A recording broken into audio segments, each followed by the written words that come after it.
an attack, or was it just a good old-fashioned shot across the bow? Put them up, look. Yeah, we're putting them up. We're winning big in the Republican Party for the nomination like nobody's ever seen before.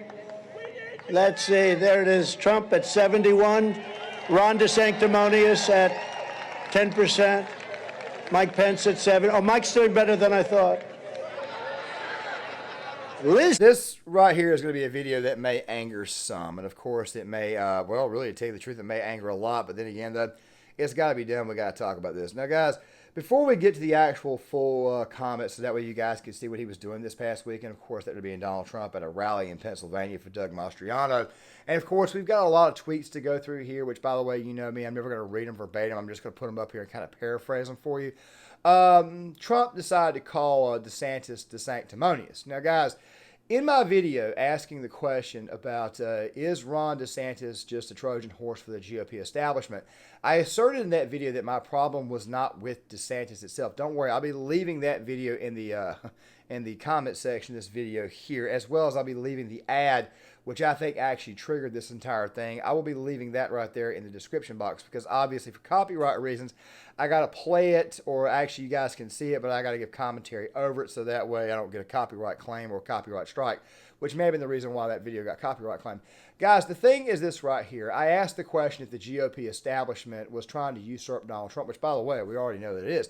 Richard Barris, of course, he gave his explanation on this. I'm leaving it up here. Basically, what Barris said was that there has been sort of an op going on to try to replace Trump in 2024 or primary him out. Of course, the theory behind this is that instead of him running against 16 other people, it'd be much easier to take him out with just one person, and we're going to use DeSantis for this. I've already given you guys my reasons why I think this is a bad idea, and also at the same time why it will not go over well, probably about as good as a fart in church, because let's just go ahead and be honest. If you've got Paul Ryan, if you've got Jeb Bush, if you've got these people behind you, backing you, it's not going to help you. We also have to explain the mindset of Donald Trump at this moment in time too, before we actually get to before we actually answer that question. Was this right here just a good old-fashioned shot across the bow? Was it actually a troll, or was it an actual attack? We will be getting that very shortly, but let's go ahead and roll the full clip, the full context, and we'll see you on the other side. It used to drive the fake news crazy, but today I have the highest poll numbers I've ever had, perhaps partly because the Democrats are doing so badly running our country, and people want our tremendous success of no inflation, energy independence, military victory. Remember, I defeated ISIS 100%. Remember? Al-Baghdadi, and so many other things, including crime. We had it way down. But we have the best poll numbers. Where are they? Are they putting them up on the screen? I think so. Put them up. Look. Yeah, we're putting them up. We're winning big in the Republican Party for the nomination like nobody's ever seen before. Let's see, there it is, Trump at 71, Ron DeSanctimonious at 10%, Mike Pence at 7. Oh, Mike's doing better than I thought. Liz Cheney, there's no way. A lot of people never read the room back in 2016. You see, Donald Trump had this habit, and I quite frankly did not like it myself, especially when he ran for president in 2016. I thought it was kind of embarrassing. Yeah, the chair is kind of squeaking here. I did not like it because I thought his attacks were kind of crude, a little bit mean. You know, he hit my hands, crap like. I didn't like it either. But the thing you have to understand is that this is this guy's personality. He kind of sort of does this. Now, DeSanctimonious, in my opinion, I personally thought was kind of a weak attack line. I think he could have come up with many more. Like, for example, Ron and those white hose. I understand that fishermen in Florida wear those, and that he may have wanted to stay away from that. But he could have come up with much stronger attack line, even though I don't think he actually bungled or anything. But what Trump was doing is what he did back in 2016, showing you the actual polling information. Like, for example, he used to release polls that would show him like 15, 20 points on top of Jeb Bush. Okay, that's how he clowned people. That's how he got into their heads. This is not exactly what we call a, let's just say, not exactly a surprise, but then again, though, leave it to the DeSantis. You see, the Ron DeSantis folks, in my opinion, and of course, I'm showing you guys some tweets from some of his people right now. you might want to look into their actual past. You see Treehouse, conservative Treehouse, Treehouse News, that girl there. She's brought up a lot of very, very good points. Of course, somebody may come in here and say, oh, God, you're going off tree. Yeah, she's kind of sort of been right the whole time on a lot of issues. And, of course, Richard Barris has basically been calling that too. By the way, Barris got quoted in this Florida Voice article where the DeSantis camp is denying that that he met with Jeb Bush or Paul Ryan. Of course, Richard Barris also mentioned in his tweet line that the next target was Glenn Youngkin, which I don't see how the Hillary establishment pulls that off, seeing how Glenn Youngkin got elected in 2021, and he's not even been the governor in Virginia for an entire 2 years. So a lot of this stuff right here doesn't really make a whole lot of sense as far as Youngkin is concerned. See, my feeling is that the GOP establishment is absolutely desperate. And one more thing that needs to be said. You see, I take this photo right here of Paul Ryan. I'll leave the video from Black Conservative Perspective. He did a video on this on Sunday morning, which, by the way, this video will be on Monday. He did a video that's actually got Paul Ryan's interview where he basically goes out there and says that, well, if Trump runs, he loses. He doesn't stand much of a chance of winning, et cetera, even though you're seeing some polling data of him actually doing very, very well before you even get to the general against Joe Biden. There's also polls out there. Of course, IA Polls on Twitter shows multiple polls from multiple different outlets. Emerson, Suffolk, all these places here, some liberal and some right-leaning polls. And Trump, for the most part, is pretty well consistently beating all the Democratic candidates in 2024. He's also consistently beating Ron DeSantis. You see, in that poll, he had 71%, and of course, it was only 700 likely voters, but the actual numbers between him and DeSantis normally fluctuate between 46 and sometimes 60, in some cases even 70. He's that far ahead in the field. DeSantis obviously being the person of error, being the person that they would actually prop up. And I've given you guys my concerns on that one there. You see, the thing is this right here. It's not that people don't like DeSantis or people are wary of DeSantis because of him. It's because they're wary of the actual GOP establishment. You see, I think if Ron DeSantis would just simply disavow Jeb Bush and disavow all these people, then he more than likely would, of course, be, let's just say, he would be a little bit more popular as far as with the MAGA base itself. You see, what conservative, what GOP establishment don't understand is that you need those additional 8 to 12 million votes. Now, guys, I spoke about this in the video asking the question if DeSantis was a GOP Trojan horse. I spoke about this, and I brought up the fact that there were certain voters who voted in 2010 who saw Mitt Romney get on the ballot and say, no, we're not voting in 2012. Obama can have the country. Those same folks, a lot of them, they were the ones who basically re-registered to go vote in 2016 to get someone like Trump. This is one of the reasons why it keeps on being called the Tea Party's revenge. Okay, 2016, his victory was viewed as the Tea Party's revenge. A lot of it's because a lot of voters who are not really truly Republicans or actual conservatives, they decided to actually get out there and go vote for him. Also, a lot of those people were also former Democrats who were through with the party. They also went out there and went and voted for Donald Trump. That's how they got over. You see, you can't beat the Democratic turnout machine unless you've got those actual votes. And guys like Paul Ryan, who want to focus strictly on suburbs, do not seem to understand this. Now, they're saying that suburbs are the trendy new voting bloc. No, they're not. They've always, for the most part, traditionally voted Democrat or voted for the most moderate candidate. The issue with the suburbs is that whatever happened to the suburbs was already accelerated post the 2012 election.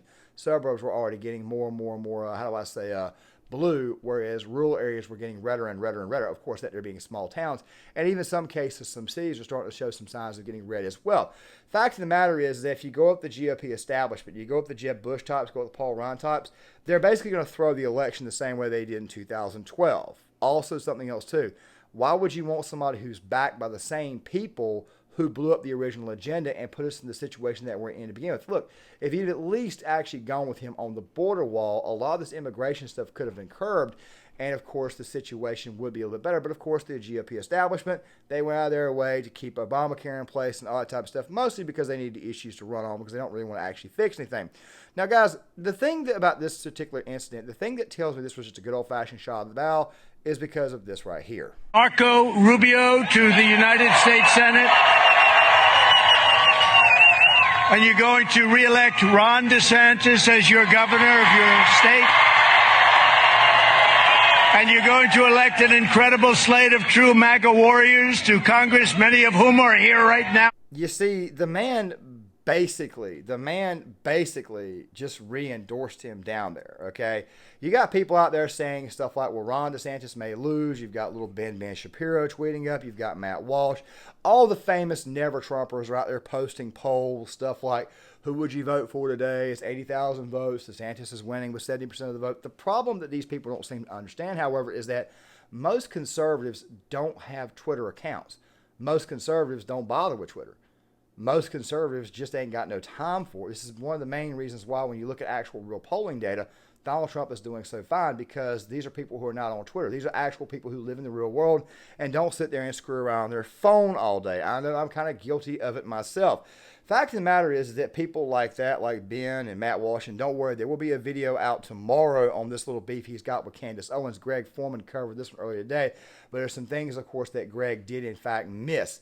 People like Ben and people like Matt, they cater more to the college conservative crowd, not the actual working class crowd. If you ever heard Ben Shapiro talk, his voice is absolutely aggravating.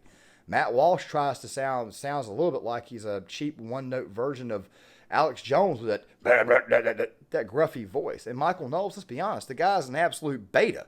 Fact of the matter is that the Daily Wire, they want another establishment candidate. They want another establishment person. Don't you guys find it funny how Ted Cruz was anti-establishment, supposedly all anti-establishment, until they ran into Trump, then all of a sudden they embraced him? So, yes, I do think this was a good old-fashioned shot across the bow. You see, Trump has always had a very good relationship with DeSantis. And there's one more thing people need to understand. Of course, I'm actually showing you guys this ad right here. This type of ad right here may work in Florida, but it's not going to work for the rest of the country. You see, when you see water and a guy standing out there, people automatically associate this with you trying to say that you're God. Also, they've got this Paul Harvey voiceover in the background saying, on the 8th day, God created a fighter. I think I remember very, very well God creating a farmer, and I remember the Paul Harvey policeman video. I don't know about this one here. If somebody knows a little bit more about that, please leave it in the comment section. But this right here does, in fact, look quite sanctimonious. Of course, Roger Stone, he sent out a truth the other day, basically saying to hell with the GOP establishment, and I'm right there for him. I don't really care that much for Roger Stone, but I kind of agree. I don't want another establishment Republican in office. Now, the thing you have to understand, though, is that you have to understand Trump's mindset. And, of course, this goes back to what Megyn Kelly told Dave Rubin. If these two were to run against one another, Trump is really and truly just going to suck up all the air in the room, and he's going to crush him very easily. Not to mention, when you actually look at the primary map, it favors Trump early on. Florida is not even on the actual list of states for the first 2 months of the actual primary season itself. This kind of goes back to Sticks Hexenhammer's video this morning, where he said that he's basically got the nomination already. Steve Bannon, of course, got a lot of Trump people in charge at the local level. What do you think they're going to do? They're just going to go ahead and just vote Trump right off the bat.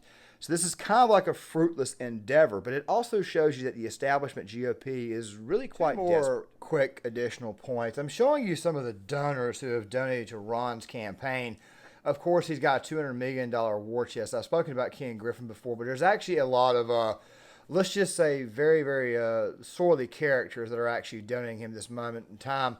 By the way, in 2016, when Trump ran, his main line of attack against Ted Cruz was that the banks were, of course, backing him. Of course, the banks were also backing Hillary, and they were backing Jeb.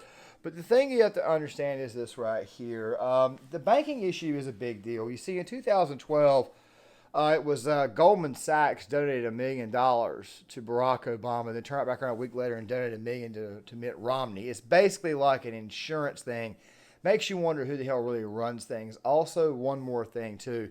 To all you people out there who think that DeSantis made Florida solidly red, I think you guys are leaving out a lot of things. You see, I'm bringing up this tweet right here from another fellow who keeps track of this and he's actually correct. You can actually go look at the raw numbers. I'll leave a link in the description box for you guys. The thing is this right here. He did not make Florida solidly red. Florida's been getting redder and redder and redder for a while. 1998, Jeb Bush gets elected. Okay, 2002, he gets reelected. 2006, Charlie Crist, back when he was actually a Republican, he got elected as well. Then eventually Rick Scott did 2 terms, and then Ron DeSantis. Ron DeSantis, by the way, and this right here is another reason why this makes me very, very aware of DeSantis. DeSantis was actually trailing to Adam Putnam. and then Trump gave him the endorsement, and then DeSantis, of course, he eventually got the nomination. But then he turned right back around and almost lost to a socialist, Andrew Gillum, a socialist Bernie back guy in the state of Florida. You almost lost to a socialist in the state of Florida. Now, guys, Ron's done a great job, obviously, as governor, but then again, at the same time, that I've also brought up how the solvent trap issue happened in his state. I brought up the fact that he has praised red flag laws and actually pushed them at some point in time. I'm just saying he's not exactly as sweet of a pie as you think he is. Before I end the video, two very, very quick things. Number one, this reaction out of the DeSantis crowd, by the way, this is the same crowd that keeps on saying that, oh, by the way, Will Chamberlain too, because Richard Barris had to respond to him. The same crowd, they were very, very quick. They had they sort of had their knives out the minute the election was over. These are the same people, by the way, that did not vote in 2016. They de facto supported Hillary Clinton in that election. Dan Shapiro, Matt Walsh, et cetera, et cetera, et cetera. And don't worry, we'll be talking about them one more time here in a second. The thing you have to understand is that if the way these people whined when they heard DeSanctimonious without remembering Donald Trump's 2016 campaign where he said stuff like little Marco, low energy Jeb, that's just kind of sort of who the hell he is.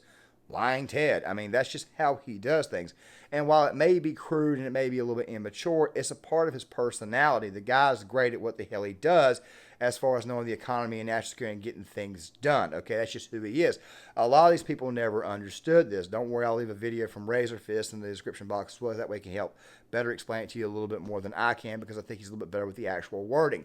Also, one more thing too, and I want to go ahead and throw this out here.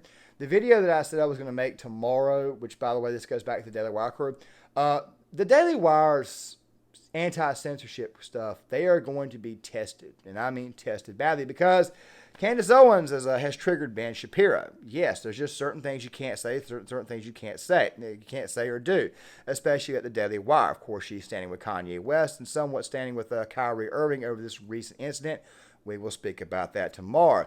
But the point that I want to make to you, once again, is remember, if you want to listen to the Daily Wire, go right ahead. I understand. I even use their articles from time to time, and sometimes they do some very good work. But I want people to understand something right quick when it comes to pundits. Matt Walsh voted for Evan McMullen. Matt Walsh lives in Tennessee. Ben Shapiro lives in Tennessee. They both, of course, did not vote for Donald Trump. They de facto went out of their way to get Hillary Clinton elected. Massive never-Trumpers, okay? I want you guys to think about that really quick, that they live in, and by the way, before that, they were living in California, and they were living in a certain area of Florida, which is really, really weird, how they went to Florida, and then they turned right back around after being in Florida under DeSantis. They didn't turn right back around and move to Tennessee. Very, very, very, very weird. Just know that they live in areas where, quite frankly, they don't have to vote. So if they don't have to vote, they're going to be very, very quick to tell you not to vote for somebody who, quite frankly, you may need to vote for to kind of make your life a lot better. This is a classic, and I mean a classic sign of controlled opposition. Guys, John Claymore here. If you like the content, hit the like button, subscribe, share the video, sign up in the comment section, and I'll see you guys later. Governor DeSantis? Did you invite him? No, he's a nice man. I like him. So are you campaigning with the governor? I don't like to compete with anybody. I don't like to compete with anybody. No, campaigning. Another hat. You know what? They're doing a great job. Well, you can't. I got to get out of here. I got the press here. I don't want to say something that's going to get me in trouble.